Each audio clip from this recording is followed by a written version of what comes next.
मंगलताई तुम्ही कशासाठी करताय ही? आता ही बघा फिटिंग चालली पाईपाची.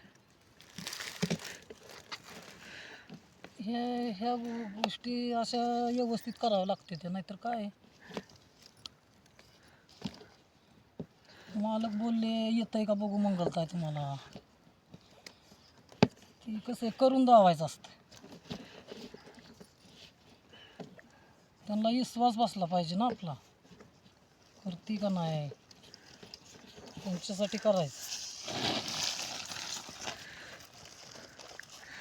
तुम्ही प्रत्येक सरी टाकताय काय? ही प्रत्येक सरीत टाकायचं नळ. हां, प्रत्येक सरी न टाकता का तुम्ही? प्रत्येक सरीत हां, टाकायचा.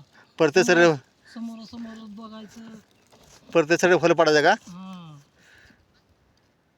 हां, एकदा फुलं पाडला तुम्ही काय परत एका टोपणं बसतं कधी बसतं का बरोबर बसतं का? बरोबर बसव. हां वाल असतात, हां ती प्लॅस्टिकचं वाल आहेत बघा. हां वाल बरोबर ह्या हे केल्या तिथं जिथं हे केलंय ना आपण फुलं पाडले तिथं. फुल पाडलंय तिथं बसवायचं. हां, तिथं मग ते लबराची पॅकिंग बसवायची आणि मग त्याच्यानंतर नळ बसवायचा. नळ बसवायचा. हां, वेळ लागतो जरा. वेळ लागणार तर हम्म. पाणी लिकेज होत नाही ना मग? नाही फिटिंगच होते पूर्ण. तुम्ही काळा पाईप कसा टाकला येऊ पण? ही पूर्ण तर पाईप टाकायचं म्हणलं तरी पूर्ण वावराला पाणी पाईप पोचावतो नळी टाकली की. पण पांढरा पाईप काय टाकला तुम्ही मग? पांढरा पाईप म्हणलं की ती मोठी फिटिंग आली, ती आपलं घरगुती फिटिंग करायची म्हणलं तरी आपलं बरं आहे,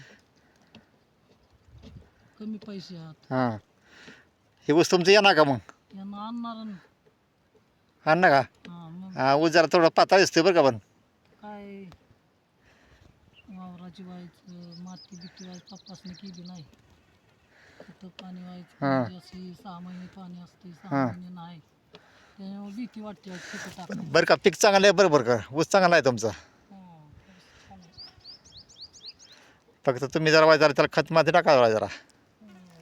हां टाकायचं आता ही बघू कसं पाण्याचं कसं हां. पुढचं नियोजन बघून, पाऊस पाणी बघून, हां उन्हाळ्यात कसं कसं होतंय. हां, बरं तुम्ही करता दिवस सगळं चांगलं करताय. हां.